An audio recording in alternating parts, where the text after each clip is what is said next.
Hello, welcome along to episode 102 of Adventures in Pop. My name's Simon Jacobs, and it's Sunday evening. You're looking Sunday evening-ish, like, you just want to have a bath and go to bed and get ready for the working week starting tomorrow. But before you do that, why not just spend a couple of minutes relaxing and chilling with me? I'm just going to cover a couple of things quite quickly this evening. I want to talk about George Michael because he's featured in a really good new documentary that's been on Channel 4 here in the UK. So I'm just going to spend a minute or two telling you to go and watch it, basically, because it's really good. And I'm also going to introduce another brand new song at the piano that actually I filmed in December, and I've just gone back to have a look and make sure that it's kind of okay to show it to you, which it is okay. And it's called Changes, and we'll come on to that in just a few moments.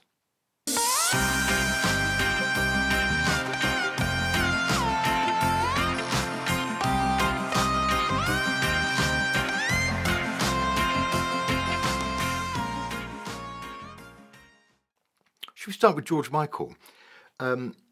Not the first time I've talked about George, because I really love him and think that we lost a great talent, way before his time, which has always kind of bothered me really. I just think it's one of those things that's going to take a while to get over. Maybe I'll never get over it. I just think that was particularly tragic. Back on episode 15, I know it's episode 15 because I just went to have a quick look. I talked about George Michael's album Older and did a bit of a kind of comparison with, in a slightly bonkers way, Marvin Gaye's What's Going On, because they both were coming up to kind of anniversaries of their release. So not a stranger to talking about the particular talents of George Michael. So Channel 4 have just put out a two-part documentary. It's shown over 2 nights, 1 hour each night, called Outed. And essentially it's looking at one of those pivotal moments in his career, which was the moment he got arrested. I'm sure everybody remembers this, who was around at the time, of course, in, I think, 1998, in a toilet in Los Angeles. Yup. And really, I guess the point of the documentary is to show just how appalling the kind of environment was around which this happened. Putting it into its historical context was, this was at a time when people were still dying in very large numbers from AIDS. The newspaper headlines of this particular incident were mostly revolting and deeply homophobic, and it was open season because oh my goodness, he's done it to himself, so we can say whatever we like. And there was lots of jokes on the papers and headlines like "Zip me up before you go." I thought that was particularly hilarious. But it was a moment of catastrophe potentially for George himself and for his career. This was a very kind of embarrassing, shameful coming out experience. It wasn't maybe the one that he was planning or hoped for, or maybe he wanted never to come out, although I doubt that, to be honest. And really what the documentary does in part 1, and I've only seen part 1, but I know the story. Part 1 is to show the kind of the calamity, the downfall, and the headlines and the scandal that broke, almost kind of watching it in real time, breaking around the newspapers of the world. Remember, no social media, no Twitter, no Facebook back then. Maybe, thank goodness. Part 2 then, I understand, goes on to show how he turned it around, how he owned this moment, and with real brilliance. I remember it at the time with great kind of really quite swashbuckling courage. Just thought, and are we allowed to say that? And he went on to various TV programs around the world, particularly Parkinson in the UK, and just fronted it and demonstrated that he was not going to be, brought down by this potentially career-ending moment. For what it's worth, I mean, look, I thought he was a really talented guy. We've said that already. For what it's worth, though, if you go and listen carefully to Older, and particularly focus on the words, and bear in mind that, this was a couple of years before the George Michael in the toilet incident in Los Angeles, I don't really understand why he still needed to be coming out in 1998, because Older came out in 96.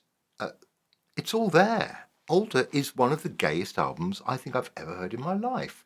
It is so explicit, and yet nobody kind of put two and two together, or at least not not the right people apparently. So as far as the press was concerned, this moment in the toilet of Los Angeles was a shock on so many levels that somebody could do this kind of lewd thing, but also surely George Michael was heterosexual, and this was a real shock. So kind of hilarious because, as I say, Older I think holds a lot of answers to George's sexuality that were really not very well disguised, or even not attempting to disguise. He was kind of, he was trying to come out 2 years earlier, and obviously, failing miserably. Go and watch the documentary. It's called Outed. 2 separate hours, I think, from Channel 4, and worth every minute. Back in December, actually, I had somebody staying here who is a photographer, so it wasn't difficult to persuade her to just, kind of stand around while I played the piano and, tried out some new songs. So I did try out some new songs. I'm just going back to one of them today, and I want to share it with you. It is a song that is likely to be on not the album that's being delivered at the moment with those singles that are coming out at the moment, but probably the one after. So you're not going to get to hear this for quite a long time. What's interesting about this, when I went back to look at the video, I think I mentioned this before. There's a laptop on the piano, which I'm looking at. What I'm looking at on the laptop are the words of the song. So I'm not looking at the laptop to remember what the chords are. The chords were mostly here, but I'm looking at the words because otherwise I would get lost. And what really strikes me is I'm playing it a bit tentatively. I'm not playing it particularly brilliantly because I don't know the song that well. And I, quite often I write a new song, and while I'm recording it, I don't know if this must happen to you if you're writing songs a lot, but while I'm recording it, I'm still learning the song. I don't know it very well. And sometimes I will record a version of it and then come back to it maybe a few weeks, maybe a few months later, when I have lived with it for a while and probably heard it a few more times, played it in the car and that kind of thing, which is very, very useful. On my earbuds and all those things.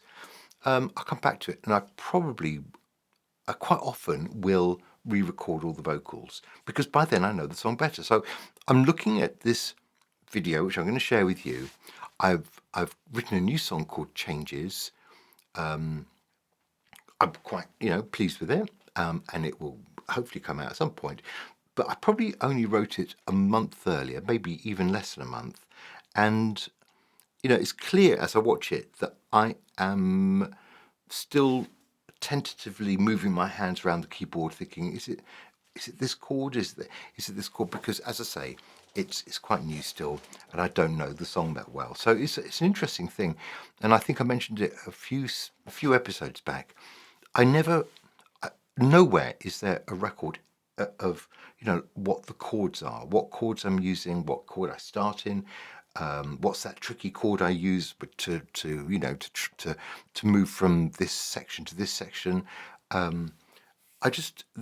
They get recorded. It becomes part of the song, but sometimes I have to go back into the song and actually look at the notes I'm playing to see how the song is constructed. And I would think that I should know better than that, really, but I don't.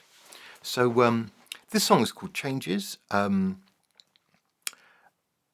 It's looking ahead and saying, I think there are changes coming. Everybody knows there are changes coming. You can feel it in the waves that are crashing on the shore, etc. Okay, there's nothing particularly profound about it. It's just it's a nice song. That's it. Don't be fussy. So I want to share that with you. Well, let's do that right now, and I will be back with another episode very soon. So you have a lovely week, and take care of yourself. Check out the George Michael, and here comes a new track. Well, half a new track played live on my piano downstairs, and it is called Changes. Bye bye.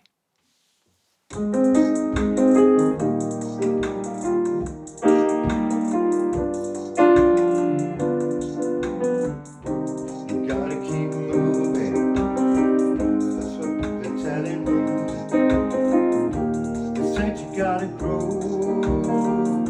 emotionally. I guess I didn't find it so surprising.